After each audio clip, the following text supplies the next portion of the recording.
السلام علیکم، welcome to my channel Mahwash voice. مزید ویڈیو اپڈیٹس کے لیے مہوش وائس کو سبسکرائب کر کے بیل نوٹیفیکیشن کو آن کر لیجیے۔ اور اگر آپ لوگ اپنی زندگی کی کچھ ہارر واقعات ہم سے شیئر کرنا چاہتے ہیں تو اسکرین پر میری انسٹاگرام کی آئی ڈی آپ لوگوں کو نظر آ رہی ہوگی، تو آپ لوگ مجھے میرے انسٹاگرام پہ مجھے ڈی ایم کر سکتے ہیں اور اپنی اسٹوریز مجھے وہاں سینڈ کر سکتے ہیں۔ تو آئیے سنتے ہیں آج ایک ایسی پر اسرار کہانی، میری مرحومہ بیوی کا انتقام۔ مجھے لوگ دیوانہ کہتے ہیں، کوئی اس بات پر یقین ہی نہیں کرتا کہ میں اپنی مری ہوئی بیوی سے باتیں کرتا ہوں۔ وہ مجھ سے ملنے آتی ہے تو مجھے قرار آ جاتا ہے۔ برسوں بیت گئے، جوانی بیت گئی اور اب بڑھاپا ڈھل رہا ہے، لیکن گلزار آج بھی جس روپ میں ملتی ہے وہ سدا جوانی کا شاہکار ہوتی ہے۔ وہ آتی ہے تو میں شکوہ کرتا ہوں، گل تم مجھے ادھورا کر گئی ہو، تم جب سے میری زندگی سے گئی ہو میرا دل سونا ہو گیا ہے، مجھے بھی اپنے پاس لے جاؤ، اس لیے مجھے یہاں مت آنے کا کہا کرو، مجھے معلوم ہے تم میرے بغیر نہیں رہ سکتے، مرنا ایک حقیقت ہے، مگر میری موت حادثاتی نہیں تھی، بلکہ جان بوجھ کر میری زندگی کا چراغ گل کر دیا گیا تھا، میرے قاتلوں کو ایک نہ ایک دن ضرور سزا ملے گی۔ اچھا اب میں چلتی ہوں، کل آؤں گی۔ وہ یوں ہی آتی، اتنا کچھ کہتی اور واپس چلی جاتی۔ میں ہسپتال میں کوارٹر میں بیٹھا رہ جاتا ہوں۔ وہ حسین و جمیل دوشیزہ میرے دماغ پر چھا گئی تھی۔ یہ 26 سال پرانی بات ہے، جب میں گیٹ کیپر ہوا کرتا تھا۔ وہ ہونڈا گاڑی ڈرائیو کرتی ہوئی آئی تھی۔ میری نظریں اس کے مکمل سراپے کا طواف کر رہی تھیں۔ خوبصورت آنکھیں، لمبی چوٹی، فراخ پیشانی، صاف ستھرا اور قیمتی لباس۔ وہ ڈرائیونگ سیٹ سے اتری، اس نے پچھلا دروازہ کھولا، مجھے محسوس ہوا جیسے اسے مدد کی ضرورت ہے۔ میں معاملے کی نزاکت کو بھانپتے ہوئے اس کی طرف لپکا۔ صورتحال گھمبھیر تھی۔ پچھلی سیٹ پر ایک بزرگ عورت بے ہوشی کے عالم میں تھیں۔ پلیز انہیں اندر لے جانے میں میری مدد کریں، ان پر ہارٹ اٹیک کا حملہ ہوا ہے۔ وہ بول کیا رہی تھی، گویا اس کے بولنے سے جیسے موتی جھڑ رہے ہوں۔ وہ اکیلی تھی، شاید مجبور تھی۔ میں نے بڑھیا کو باہر نکال کر ویل چیئر پر ڈالا اور اسے ایمرجنسی میں لے آیا۔ ڈاکٹر آن ڈیوٹی تھے۔ فوراً بڑھیا کی حالت پر کنٹرول پا لیا گیا۔ میں اس کے ساتھ رہا، غرض اسے میں نے واپسی روانگی تک وقت دیا۔ وہ شکریہ ادا کرتی ہوئی چلی گئی، مگر میرا دل جیسے دھڑکنا بھول گیا تھا۔ وہ سراپا محبت، سراپا روشنی جانے کہاں سے آئی، مگر ایک بات میں نے محسوس کی کہ جاتے وقت اس کی آنکھیں کچھ کہنا چاہ رہی تھیں۔ میں صرف اس حسین دوشیزہ کے بارے میں سوچنے لگا، ورنہ وہ نہ صرف میرے دل میں تھی بلکہ دماغ بھی اس کی طرف لوٹ جاتا، صرف اسے سوچنے کا من کرتا۔ میں نے بہت سی حسین عورتیں دیکھیں، مگر کبھی دل کی دنیا میں کوئی داخل نہ ہو سکی۔ وہ معصوم اور سلجھی ہوئی لڑکی تھی۔ میں نے اس کی کار کا نمبر نوٹ کر لیا تھا اور مجھے پوری امید تھی کہ وہ دوبارہ ضرور آئے گی، اور پھر میری توقع کے عین مطابق وہ اگلے دن اسپتال پھر آئی۔ میں گیٹ پر موجود تھا۔ آج گیٹ پہلے سے کھلا تھا، مگر اس نے بریک لگائے اور باہر نکل آئی۔ سنیے، میری امی کی طبیعت خاصی بگڑ چکی ہے، آپ پلیز میری مدد کریں۔ میرا دل بے اختیار سا ہو گیا، دھڑکن جیسے ایک دم سے فل اسپیڈ سے چل رہی تھی، جیسے دل باہر نکل آئے گا۔ جی ضرور، چلیں، میں ہوں ہی آپ کی خدمت کے لیے، میں نے کہا۔ وہ مجھے کار کے اندر بیٹھنے کا کہہ رہی تھی۔ میں دوسری طرف بیٹھ گیا۔ اس نے ایمرجنسی کے سامنے کار روکی۔ میں نے ایک مرتبہ پھر اس بزرگ عورت کو باہر نکالا، مگر میرا تجربہ بتا رہا تھا کہ بزرگ عورت یا تو دنیا سے جا چکی ہے یا ان کے زندہ بچنے کے چانسز ہی نہیں ہیں۔ بہرحال ہم انہیں اندر لے گئے۔ میرا شک یقین میں بدل گیا۔ بزرگ خاتون کی حرکت کل بند ہو چکی تھی۔ یہ بہت دکھ بھری بات تھی۔ لڑکی رو پڑی تھی، اس کی آنکھوں میں آنسو بھرے تھے۔ میرا دل بھر آیا، دل چاہتا تھا کہ وہ صرف مسکراتی رہے۔ پتہ نہیں کیوں میرا دل پسچ گیا اور میں نے ہمدردانہ اور پیار بھرے انداز سے اس کے کندھوں پر ہاتھ رکھا۔ حوصلہ کریں اور ہمت سے کام لیں۔ نہ جانے کیوں میرا دل اندر سے دکھی ہو گیا تھا۔ اس دن میں نے ایمبولینس میں اس کی والدہ کی ڈیڈ باڈی کو گھر تک پہنچایا۔ وہ بہت خوبصورت گھر اعلیٰ رہائش گاہ تھی، مگر چند ایک لوگ ہی وہاں موجود تھے۔ تھوڑی دیر بعد جنازہ آخری منزل کی طرف بڑھا۔ میں نے خود اس کی والدہ کو لحد میں اتارا۔ میں واپس آ گیا۔ وہ اداس بیٹھی تھی، آنکھوں سے آنسو ٹپ ٹپ گر رہے تھے۔ یہ رات کا وقت تھا، لوگ جا چکے تھے۔ وہاں صرف ایک کام کرنے والی ملازمہ تھی۔ میں نے ملازمہ سے پوچھا، جو فوت ہوئی ہیں وہ کون ہیں اور ان کے علاوہ اور کون کون یہاں رہتا ہے؟ صاحب رضا خان امریکہ میں رہتے ہیں، گلزارہ بی بی کے منگیتر، مگر سنا ہے کہ انہوں نے کسی میم سے شادی کر لی ہے۔ اس کے علاوہ تو اور کوئی بھی نہیں گل بی بی کا۔ گل بی بی کی والدہ تھی جو دل کی مریضہ تھیں۔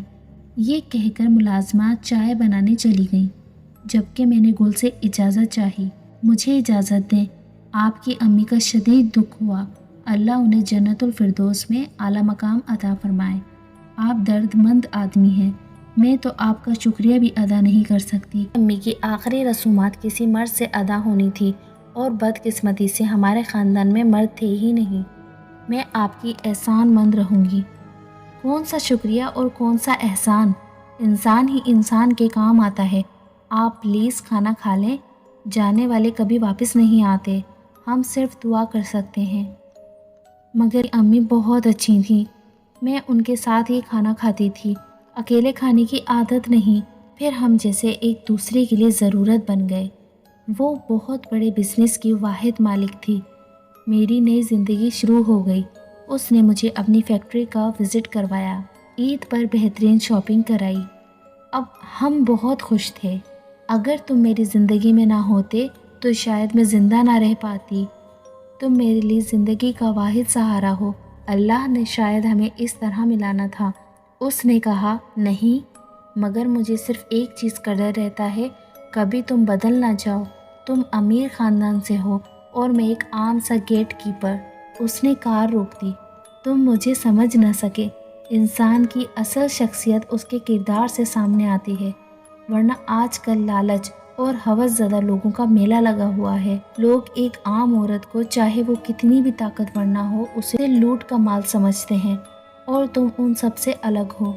غرض محبت کا سہانا دور شروع ہوا۔ وہ آزاد خیال مگر با حیا لڑکی تھی، با کردار اور سلجھی ہوئی۔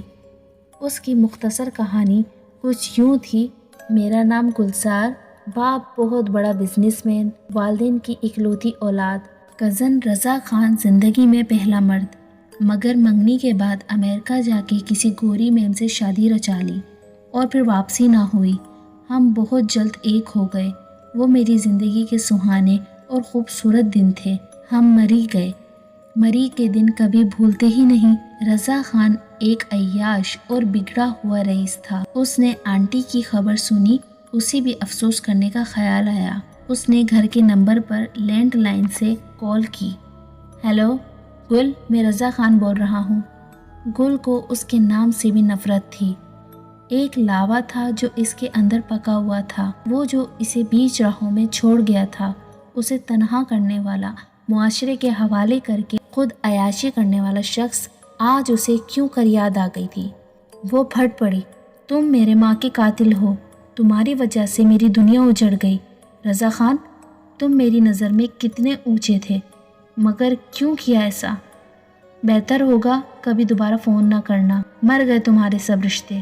اور ہاں، میں نے شادی کر لی ہے اور اخلاقی طور پر میں کسی اجنبی سے بات کرنے سے قاصر ہوں۔ اور گلزارہ نے فون رکھ دیا۔ میرے منع کرنے کے باوجود گل نے ساری جائیداد میرے نام کر دی۔ زندگی خوبصورت چل رہی تھی کہ رضا خان امریکہ سے واپس آ گیا۔ وہ اپنی انسلٹ برداشت نہ کر سکا۔ ایک اجنبی نمبر سے اس نے گلزارہ کو دھمکی دی، تم میرے ہاتھوں ہی مرو گی، میں اپنی انسلٹ کا بدلہ ضرور لوں گا۔ گل گھبرا گئی۔ اس نے ساری بات مجھے بتائی، مگر اگلے روز ہم دونوں کار میں آفس جا رہے تھے کہ ایک بہت بڑے ٹرک کی ٹکر نے ہمیں گھائل کر کے رکھ دیا۔ اس کے نتیجے میں گل لقمہ اجل بن گئی۔ میں دیوانہ ہو گیا، پاگلوں کی طرح سڑکوں پر گھومتا، میرا دماغی توازن بگڑ گیا۔ پھر میرے آفس کے مینیجر نے مجھے اسپتال میں داخل کرا دیا۔ میں ٹھیک نہیں ہونا چاہتا تھا، مگر پتہ نہیں کیوں مجھے سکون ملنا شروع ہو گیا تھا۔ آخری لمحے گل نے مجھ سے وعدہ کیا تھا کہ وہ مرنے کے بعد دوبارہ آئے گی ضرور، اور پھر ایسا ہی ہوا۔ وہ واقعی ہر روز آتی تھی، میری حالت سنبھلنے لگی۔ اس نے میری زندگی میں ایک نئے انداز سے قدم رکھا تھا۔ وہ ہر رات میرے پاس آتی اور آج تک آتی ہے۔ اور ہاں، میں نے اس ٹرک ڈرائیور کو پکڑوایا جس نے ہماری گاڑی کو ٹکر ماری تھی۔ ٹرک ڈرائیور نے رضا خان کا نام لیا۔ اس کام کے لیے اس نے کچھ دن تک مخبری کی اور پھر موقع محل کے مطابق بھرپور ٹکر ماری۔ میں نے رضا خان کو ڈھونڈا مگر مجھے گلزارہ نے روک دیا۔ حیات میں اس سے خود انتقام لوں گی، اور ایسا انتقام کہ وہ نہ مر سکے گا اور نہ جی سکے گا۔ اور پھر ایک دن رضا خان کا بھرپور حادثہ ہوا۔ اس کی اپنی خود کی دونوں ٹانگیں ہمیشہ کے لیے ضائع ہو گئیں۔ کچھ عرصے بعد اس کی دونوں آنکھیں ختم ہو گئیں۔ کسی نے تیزاب ڈال کر اس کا چہرہ بگاڑ دیا۔ انہی دنوں اس کی بیوی آئی، شوہر سے خلا لیا، جبکہ ساری دولت پہلے ہی اس کے نام تھی۔ آج کل رضا خان بھیک مانگ رہا ہے۔ 25 سال سے یہ ایسے ہی اسپتال کے باہر بھیک مانگتا ہوا نظر آ رہا ہے۔ اور میں جو بیوی کی فیکٹریوں کا مالک تھا، اس نے بھی سب کچھ چھوڑ دیا۔ جس کی دولت تھی وہ چلی گئی۔ دولت اگر کسی کے کام نہ آئے تو کیا فائدہ؟ میں نے گلزارہ کے نام ایک فلاحی ٹرسٹ کھول دیا ہے اور ساری دولت اس ادارے کے نام کر دی ہے۔ ایک یتیم خانہ بھی کھولا ہے۔ دولت یا تو ایمان کی ہے یا محبت کی۔ محبت کے دم سے ہی دنیا کے سارے رنگ قائم ہیں۔ ہاں، آخری بات، رضا خان کو اس حالت میں گلزارہ کے انتقام نے پہنچایا ہے۔ اس نے ایک ٹرک سے ہی حادثہ کیا، پہلے اپاہج ہوا اور پھر گل نے اس کی آنکھیں بھی چھین لیں۔ وہ بھیک مانگ کر اپنی زندہ لاش کو گھسیٹ رہا ہے۔